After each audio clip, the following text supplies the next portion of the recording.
You're listening to the Mississippi Outdoors Podcast. I'm your host, Matt Wyatt. This is Ranger. And today, we're talking law enforcement canine unit on the show.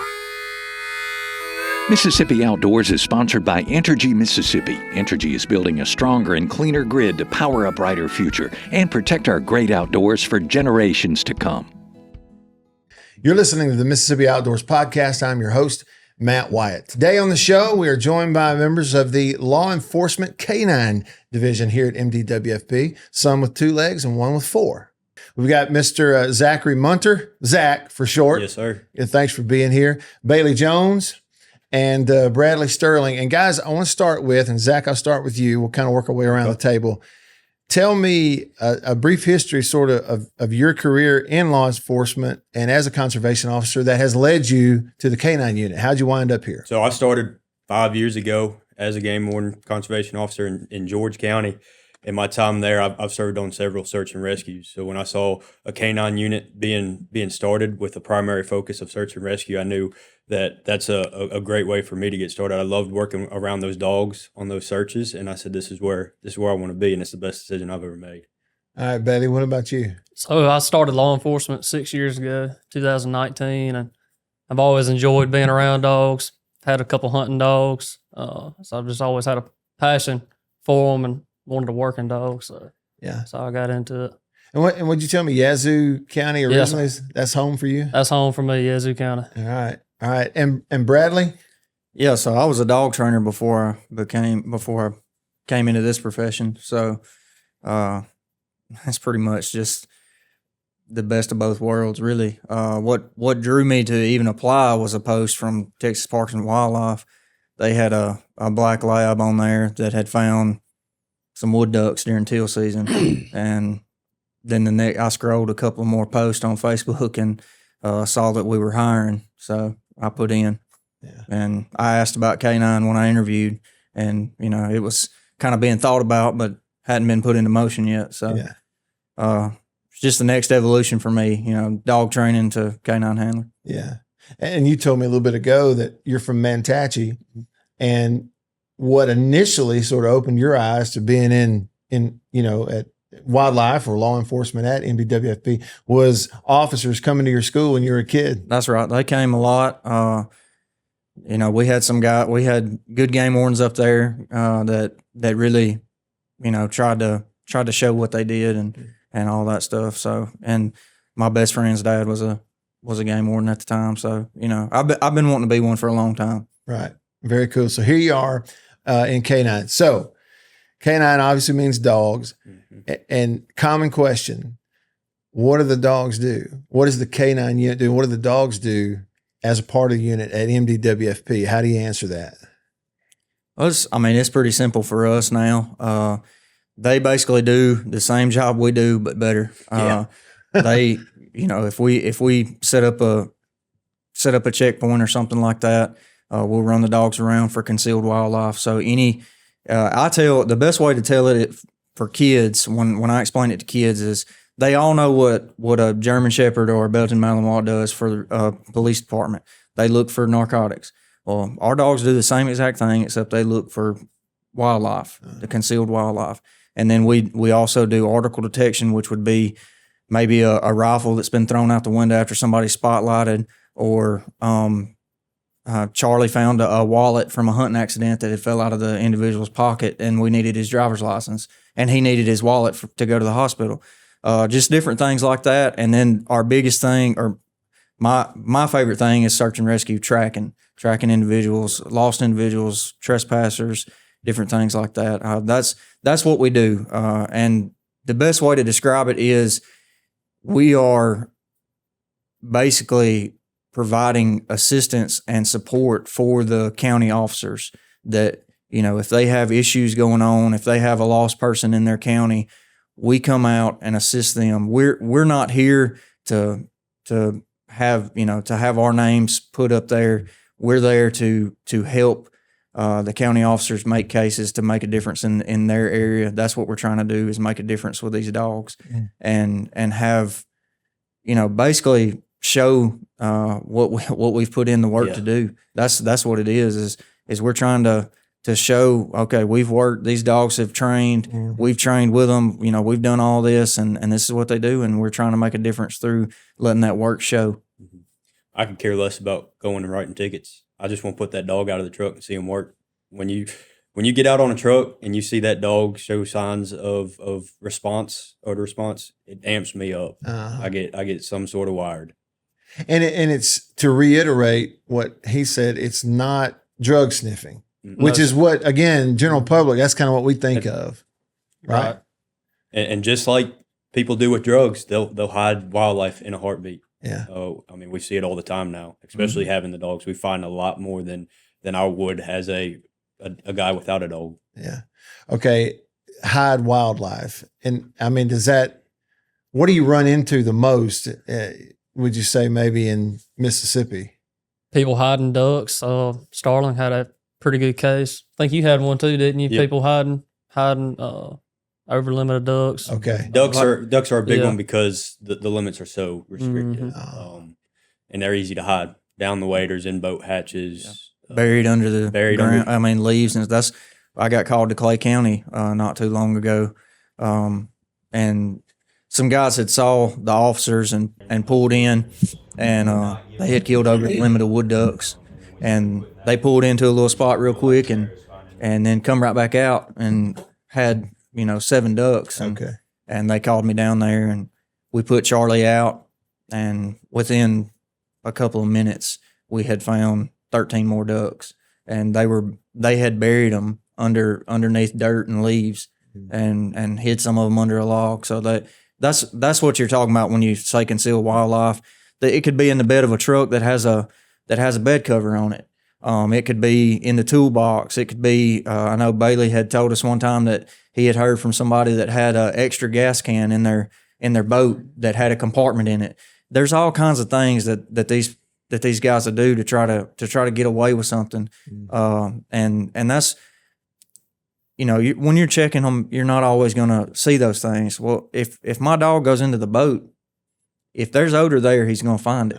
And that's where we come into, what the usefulness of the dog is. That's kind of what I was thinking as you were talking is, okay, so situations like that, you're not finding it any other way, are you? Right. Unless you just you stumble upon it. Mm-hmm.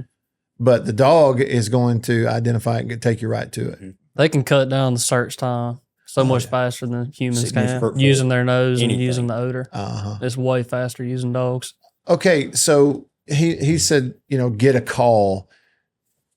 When you get a call, like what kind of area are you individually, serving, and how long does it take you to get to those locations? I mean, is it a long way? It can be a 2-hour drive at some time. Really? So I cover the South region.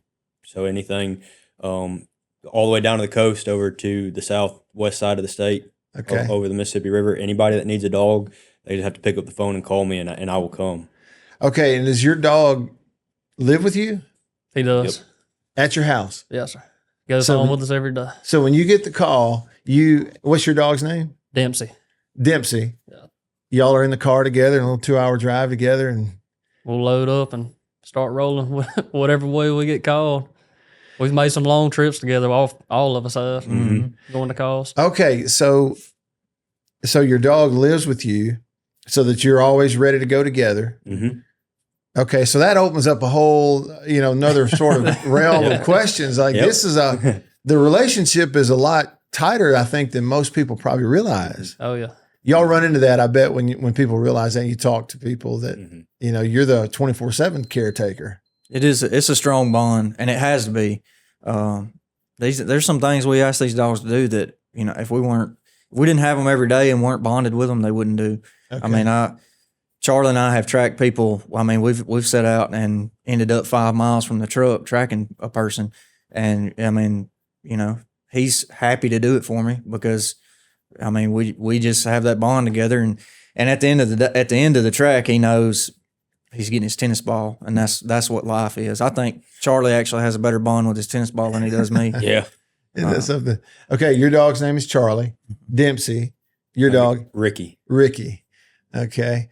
And do you know and train your dog like from a puppy, or is there a certain age that So we got our 3 dogs about a year and a half old, Okay. and started training them. And the reason we got them, they were high drive dogs. They just showed that drive to work, Okay. never giving up on whatever they were doing, whether it was just trying to find their tennis ball in the grass or in a storage unit, just would not give up until they found it. Okay. And then we started putting that into real life scenarios, finding odor, finding people, finding evidence. So it's like there's a recruiting process. It was a pretty yeah. strenuous, I would say stressful recruiting process. Really? Yeah. Like a football player, not everybody can go to the next level. Yep. Right. It's the same. The best way to describe it is if you've ever been around hunting dogs, a dog with no drive is not going to make a hunting dog. If they don't care about what they're doing, if they're not interested in it, they're not gonna make a hunting dog. You're not going to get a dog to go out there and break ice and retrieve a duck if he doesn't love to retrieve. These dogs love to work. They love the reward. The reward is their ball, food, treats or whatever. They're not going to do it unless they love it, and that's what we have to look for when we're looking at dogs to bring into the program. What's the size of the canine unit? Like how many of y'all are there? It's 4 of us. 4 statewide and 4 dogs. We're split into 3 regions: north, south, and central. Okay, so hence the driving time sometimes when the call comes in. Yep. What's a typical week like for you? There's not a So, typical week. There's not a week? typical week because at any moment my phone can go off, whether it's a missing person or a convicted felon that wanted to run or a convicted felon that hit a gun. It can go any way, but typically get up in the morning and get Ricky loaded up, and we're going to go train. That's Okay. the first thing we do every day is we train. Okay. What's for each of you? What's the most memorable call and experience you've had so far with your dog? What if you were making a list of top memories, top events, what's going to be number 1 on your list? So mine would have to be this past duck season when I was up working North A on a duck detail and went down to LaFleur County and ended up Chief Colonel of law enforcement come out and would come to work with me. And we ended up finding ducks concealed, ended up leading to an over the limit case, and we seized 46 ducks with the chief of law enforcement right there. So just being a low county level guy and working with the chief like that and having him see my dog work and seeing my dog alert, and I'm getting amped up because my dog just alerted, and then the chief's right there watching too, and then seizing 46 ducks in one go was pretty big. 46 in 46. one trip with the chief. With the chief. Yep. pretty That was probably my number 1 moment. Okay, Betty, what about you? Mine was probably turkey season of 2024. I'd been working a spot that was baited, and they had killed 2 turkeys that afternoon. Anyway, I took Dempsey back in there, and we were able to recreate the scene. I didn't witness it happening, but took him in there. He found the shell casings where they shot at, and then he found feathers where the turkeys were sitting close to the feeder. So I was able to use him to, find that and recreate the scene with him. Ended up seizing 2 turkeys and wrote a few citations out of it. So we use them for a lot of stuff. That's a cool story. Yeah. Okay, and admittedly, I've been going back and watching old episodes of that show Columbo. Mm-hmm. Okay, and all these little clues, for this and this Yep. Lieutenant Columbo. And you mentioned shell casing. See, so when I walked in here today to talk to y'all, the idea of a shell casing, which anybody that's ever picked up a shotgun shell and smelled it, Right. okay, yeah. Mm-hmm. But I don't think of that, on the surface. But recreating and sort of putting together the scene of the crime, if you will, Right. including shell cases, which is really cool to think about. Yeah, I took him out in the field. It had a little, high grass or whatever, and he went and sat down and went over there, and it was a couple shell cases or shotgun holes there. High grass, you're going to have a really hard time. It's needle in a haystack, almost literally. Mm-hmm. And he goes right to it. Goes right to it and sits down. That's cool. When he sat down, I said, "There it is." Now we're on to something. Yep. And then you could be like Columbo. Just one more question. Right. All right. So what's at the top of your list? It has, It's it gotta has to be. be the missing kids. Really, before that, the first night that Charlie was on the road with me, we made a case for a concealed 8-point. But that one I always stand out because it was the first one. But July 25th of last year, which we had been working all day. I'd trained all day, and I was sitting at home, and officer in Monroe County, Jay Holman, called, and they had 3 missing children that had walked off into the woods. So we got down there, and Jay and Tim Golson and the guys that got down there first did a phenomenal job of having the scene secure for me. And they told me, I asked them what happened. They said the kids were in the yard, and then 2 hours later, they weren't in the yard anymore. And so they brought me out a piece of clothing. I handed it to Charlie. He played with it. I told him to find them. We pulled into the woods, and he took us right to a footprint. And then from there, I redeployed him and ended up completely alone, just me and Charlie, and come up to a 4-wheeler trail, and he was kind of doing like a squirrel dog will do when they're winding the squirrels.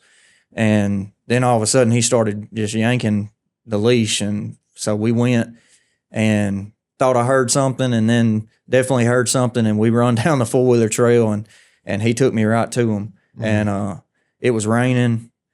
They didn't have shoes on, 9, 7, and 4. And that's the most memorable thing. I mean, that I'm not sure anything to top it, to be honest with you. He received a Medal of Valor for it. So, it was a big deal for me, for Charlie, and for the whole unit, really. But that's why I like tracking so much, is there's a life or death difference a lot of times in it. And I train it a lot because I love it, and that's going to be the most memorable, to me. Yeah.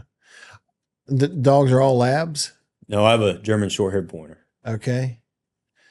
Silver lab. Silver lab? Mine's a yellow lab. Yeah, yellow lab. Mm-hmm. Okay, and the dog's in studio with us today, yellow lab, and I've met him before at the Outdoor Expo, and he was getting a belly rub from some of the kids that were there too. Yeah. Kids love to see the dogs too, don't they? They do. Oh, yeah. They do. They'll come up. A lot of them still ask, may I pet that dog, just to make sure they see police dog or, the vest that we wear, and they want to make sure they won't bite, and we don't have bite dogs. So yeah, absolutely, come pet them. Yeah. And the unit, I guess this would be something too for everyone listening to understand. It's not that old. It only goes back to, what was it? 2023 September is when we started training. September 2023. Mm-hmm. So I guess the program and the unit itself is relatively young. It is. So I mean, all these dogs are first generation for the unit. Yes. To this point, what do you think are some of the, I guess, misconceptions? Like if there's misconceptions out there about the unit or the dogs and what they do. We already talked about they're not drug dogs. Is there anything else we ought to cover from an information standpoint? The biggest question I get, or the biggest thing that gets said to me, especially at an expo or public event, which we do quite a bit of, is oh, he's a working dog, you can't mess with him. No, I mean, the reason why we have, if you look at Ranger, his ears flop down to the side of his head, so we call them floppy-eared dogs. We engage the public every day, constantly, and our dogs can as well. And the floppy-eared aspect of that is part of that. If a kid walks up or someone I'm checking wants to pet my dog, they absolutely can. They're approachable, and they're not. It's not like someone has a service animal, at an airport or something that is doing, trying to get them from place to place or something like that, and they don't need distractions. Our dogs can be petted. Only time you can't pet my dog is when we're working. Mm-hmm. If I'm on a track, you don't talk to him, you don't touch him, nothing. It's me and him. But any other time, yeah, pet him. Yeah. The dogs that you work with, how would you describe the differences with them versus maybe other canine law enforcement dogs that, we typically see with police and other departments? The majority of them are going to be Malinois or German Shepherds, and their main purpose is apprehension. They're going to come after you, and they're going to get a hold of you. If you're going to run, they're gonna come after you. Ours aren't gonna come after you. We're gonna come and track you, and Ricky's gonna come up and lick you when he finds you, and that's what he's gonna do. Now, can those dogs do tracking like They this? can. Mm-hmm. Yep, they can track. All your basic police dogs will track. They'll bite at the end of the track. Most times they'll do narcotics, and some of them will do evidence recovery. Okay. So they're just like ours, except ours don't bite. Theirs will bite in some situations. What about examples or instances where you have worked with other law enforcement agencies or been called in on something like a missing persons? What about those? It happens a lot. Sometimes there's other dogs there. Sometimes there's not. I tracked a guy in Pontotoc County that had fled. Officer initiated traffic stop. And he didn't stop, and I tracked him for Pontotoc SO, and have done other things for Etowamba SO, and went and looked for a gun in Clay County for the SO down there. So there's different. We definitely are not just a resource for our department. We're there to make a difference in the state as far as that goes. Just like with our special response team, we get called out to go look for someone who's broken out of jail.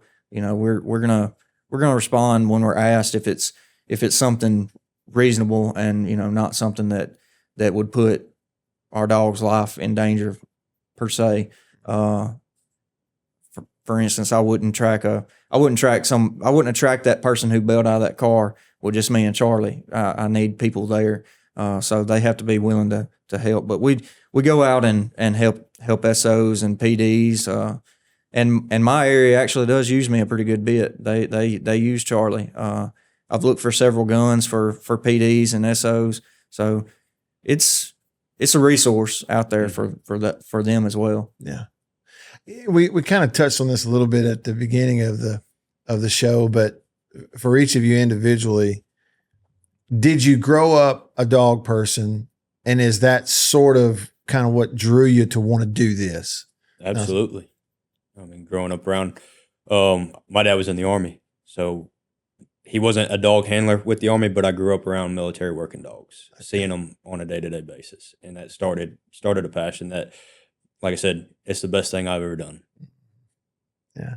Same for you? Yeah, so I grew up with, dogs, and when I started looking at law enforcement, I thought it was the coolest thing ever that, those guys got to work with dogs, the canine handlers, and it was always a goal, to get there one day if the agency ever had it when I started here.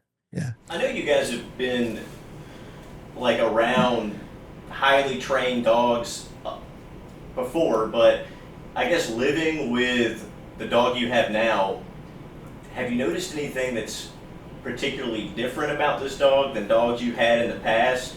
Typical pets? Yeah. I mean, I've got a dog and my dog doesn't listen, but I imagine that your dogs really listen to you. Are there any nuanced things you've been noticing? And y'all talked about the drive aspect and sort of that's innate, but what other differences? Ricky his drive is so high, he does not slow down. We will sit at the house, and I'll have him out running the yard, and he'll be chasing birds across the 20-acre field back there. I'll be sitting out on the back porch like, dude, just come hang out, and we can chill out. And he won't. He's got to be moving. So it's not like a normal house pet where he's just going to come lay in your lap for 8 hours while we watch TV. He's got to be moving. So that drive aspect really is like the big differentiator. At home, when you're there and it's more like owner and pet, is it kind of the same story for everybody, what he talked about with Ricky, where there's those obvious differences? It definitely is. Well, there's not a lot of difference in my dogs and Charlie. You asked if we grew up around dogs. There's VHS videos of me in diapers rabbit hunting. That's been my life ever since I can remember. We have never in my lifetime not had some type of hunting dog, whether it's squirrel dog, rabbit dog, deer dogs. We raccoon hunted. It was ridiculous how much we raccoon hunted. So I have duck dogs. I mean, I've people make fun of me, but I got like I think I've got 13 dogs at my house. And one of them doesn't have a purpose, and that's my wife's dog. He's a weenie dog. But He sleeps on the bed, or no, he sleeps in his own bed. That's out. But Charlie is essentially just like another one of my duck dogs. You let them out, and they're going to find something to work on. If they have to go get a bumper for you, if Charlie has to find something for you to throw for him, he's going to find it. I mean, that's all of my dogs are like that. do you train your own dog? Did you train Dempsey on up to be able to do this? Like, how did that start? So when we first got the dogs, we did a training academy in Hattiesburg. Okay. And then we kind of just trained there and came up. Is it an ongoing process? Yeah, we try to train with them every day. Okay. And there's so many hours we have to meet every month to Like keep a them duck certified. dog. Mhm. Essentially, we're going to say it this way. We put the odor on them. So Yeah. the dogs that we have now were fine. They would find a tennis ball if you hit it. And basically what we did as a group and Primo having the background, we hide the tennis ball and put odor with it. And we did that for a little while, and then we hide the odor and then pay them with the tennis ball, and then it just escalates from there. Okay. And now we'll go out, and if we're going to do a track, we'll go out and lay the track, eat lunch, do whatever, and then go run the track. Or if we're hiding odor, we'll go hide it and then work the dog a little bit later. So it's something that you have to keep up with. If you don't track for a month and we get together and train together, it's going to show. If you don't do article detection for a couple of weeks and we get up and train together, it shows. And one good thing about it is with all of us is there's hardly ever a time we get together and train and one of the dogs looks bad. They will. I mean, unless they're just having a bad day, they're going to look good on everything that we do. These guys, they train their dogs, they work their dogs. The work ethic in our unit is very high, and to be a canine handler, your work ethic has to be high. The dogs have to have high drive, and you have to be willing to get out there and capitalize on that high drive. Yeah. And if you're not, the canine unit is not for you. Can't basically. take a bunch of days off. We see these dogs as our best friends and our partners. But at times you got to look back and say it's a tool. And the only way to improve that tool is to keep training on it. Mm-hmm. You take scenarios you've seen or other people have seen in the field and you apply it to what you need to do. Because the only way you're going to find out if you can do something or not is to train on it. If you call me and said, I've got this situation here, I can say yes or no. That's something we can do based off of the training. Okay. Well, and I just know that there'll be someone listening because I can almost feel it myself. You think, man, that sounds like such a fun job. It's such a cool, fun thing to do. And now, it's got its challenges and all, but so for someone listening, let's say they're the young kid at Manatee or whatever, they think, okay, light bulb has gone off. That's what I want to do. Is this something that is going to grow? Will there be more canine units or officers throughout the state? Like, what's the future of it? I think really pushing for more officers. Okay. We hope to set an example and show that these dogs are really needed, and hope it'll grow from here. Yeah. Ideally, we'd like to have 100% coverage in the state. At least one officer per side of the state in each region. So total of 6. We're lucky we got 4 right now. We can somewhat get a pretty good coverage based on where we all live.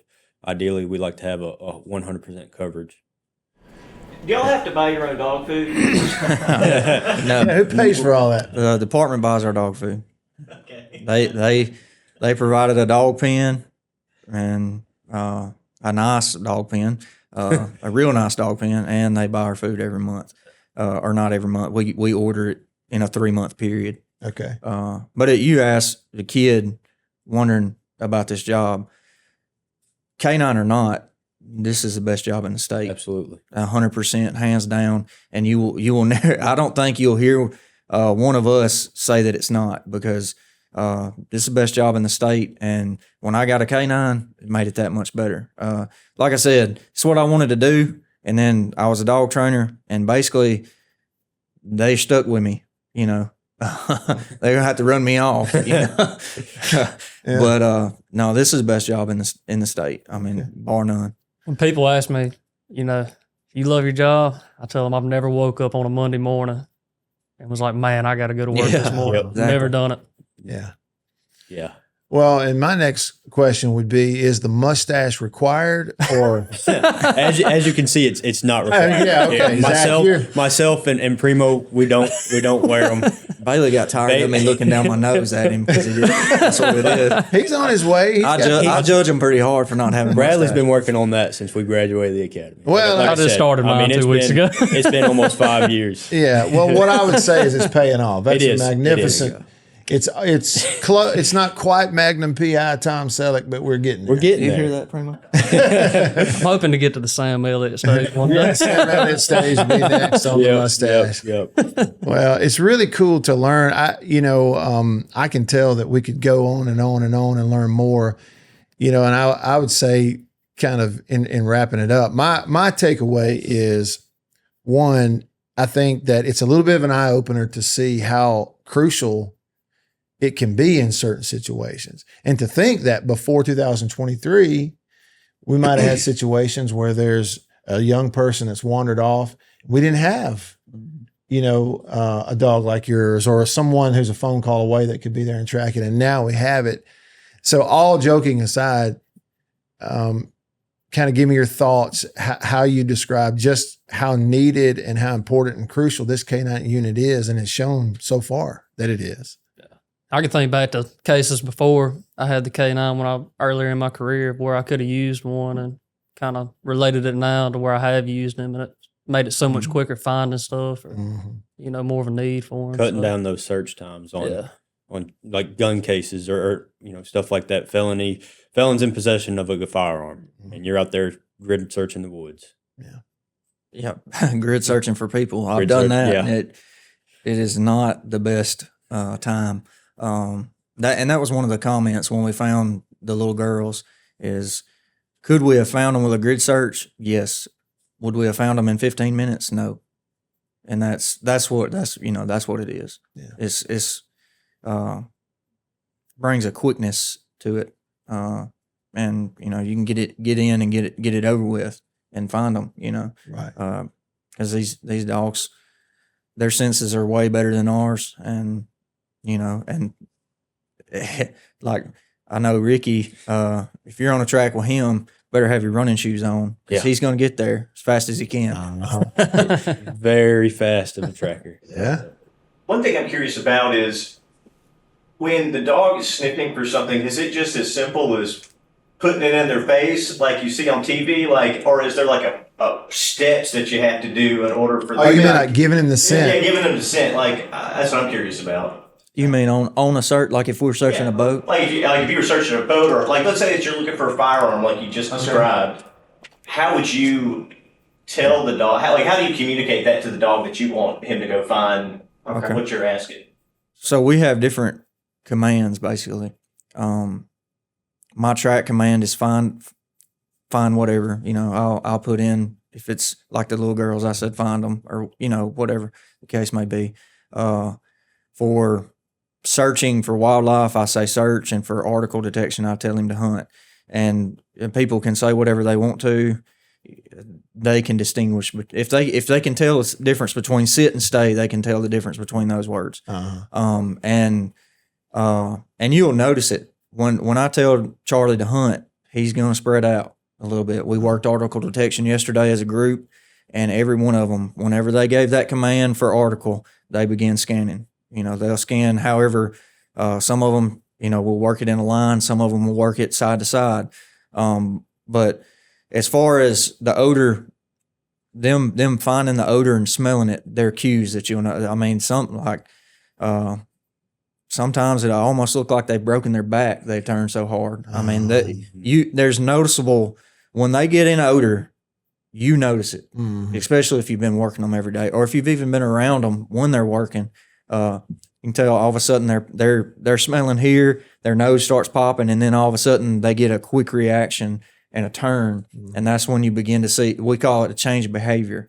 And a change of behavior is what begins to lead to an alert. So like, for instance, on a vehicle, if you're searching down the driver's side, you get to the tailgate and you come to the passenger side of the tailgate, and all of a sudden they pop back to the driver's side of the tailgate. That's a change of behavior. And there's a good chance that something's there or something's been there. So that's what we're looking for, is that change of behavior in those search patterns, and like he said, with the odor being presented to them. So it's noticeable, but you really are tuned in because you spend so much time with the dog. Mm-hmm. We train with all these odors, so that's how they get familiar with what they're looking for. So like with wildlife, we'll train with, deer, duck, turkey, etc. And we'll train with them, and that way when they're, searching a vehicle or searching a boat or whatever, they remember it from training, and then they associate it, in real life, and that's how they know what they're looking for. So it's harder if you're just giving it to them on the fly. Right. Yeah. Yeah. If you don't train with it, they may show, change of behavior, but we haven't trained with it. So right. Well, and I guess that again, it goes back to and speaks to the training all the time. You're not. It's not like you hit a point. Okay, we're done. Now we're good to go, and you wait on a phone call. Yeah. It doesn't work that way. It's for me. It's every day. It might be something small, 1 or 2 hours a day, but every day working on something different. Well, and chasing Ricky around, you're gonna stay in pretty good shape.